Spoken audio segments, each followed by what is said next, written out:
எதிர்க்கட்சிகளிடம் ஆதாயம் பெற்றுக்கொண்டு ஆளும் கட்சியை குறை சொல்லும் போக்கு ஊடகத்துறையில் அதிகரித்து வருவதாக பிரபல தமிழ் நாளிதழ் அம்பலப்படுத்தியுள்ளது.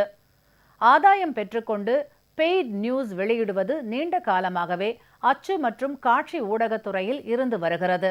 அதுவும் ஊடகங்களில் பணிபுரியும் சில தனிப்பட்ட செய்தியாளர்கள் எதிர்க்கட்சிகளிடம் ஆதாயம் பெற்றுக்கொண்டு ஆளும் கட்சியை விமர்சிக்கும் வகையில் செய்தி வெளியிட்டு வந்தனர்.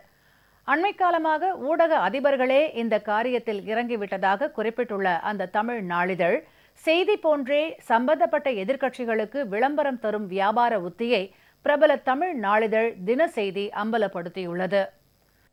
சம்பந்தப்பட்ட கட்சியின் முக்கிய நபர்களிடம் நேரடியாகவே பேரம் பேசும் ஊடகங்கள் புகைப்படங்கள் வெளியிட இவ்வளவு, அவர்கள் விரும்பும் செய்தியை வெளியிட இவ்வளவு என பணம் பெற்றுக்கொண்டு விளம்பரம் செய்யப்பட்டு வருகிறது என அந்த நாளிதழ் குறிப்பிட்டுள்ளது.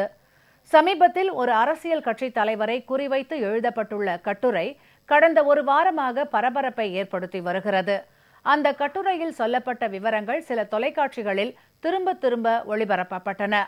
சில பத்திரிகைகளில் மறுபிரசுரம் செய்யப்பட்டன. எதிர்க்கட்சி தலைவர் அந்த கட்டுரை வந்த பத்திரிகையை மீண்டும் 1.5 லட்சம் பிரதிகள் அச்சடித்து பொதுமக்கள் மற்றும் மாணவர்கள் மத்தியில் விநியோகம் செய்திருக்கிறார். மேலும் அந்த கட்சி செய்யும் சில அஸ்திவார பணிகள் குறித்த அதிர்ச்சியான செய்தியும் தெரிய வருகிறது. தங்களுக்கு வேண்டிய பத்திரிகையாளர்களை தமிழகத்தின் பெரிய மீடியாக்களில் பணியில் சேர வைத்து அவர்கள் மூலமாகவே இந்த காரியத்தை சாதிக்கிறது.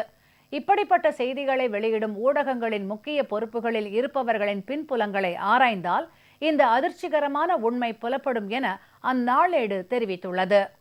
சமீபத்தில் அதிகரித்து வரும் இந்த போக்கினால் பத்திரிகையாளர்களை மக்கள் சந்தேக பார்வையுடன் பார்க்கும் போக்கு அதிகரித்திருக்கிறது என குறிப்பிட்டுள்ள அந்த நாளிதழ், ஜனநாயகத்தின் தூணாக வர்ணிக்கப்படும் ஊடகங்களின் தர்மத்திற்கு இது பெரும் இழுக்கு எனவும் தினசெய்தி நாளேடு சுட்டிக்காட்டியுள்ளது.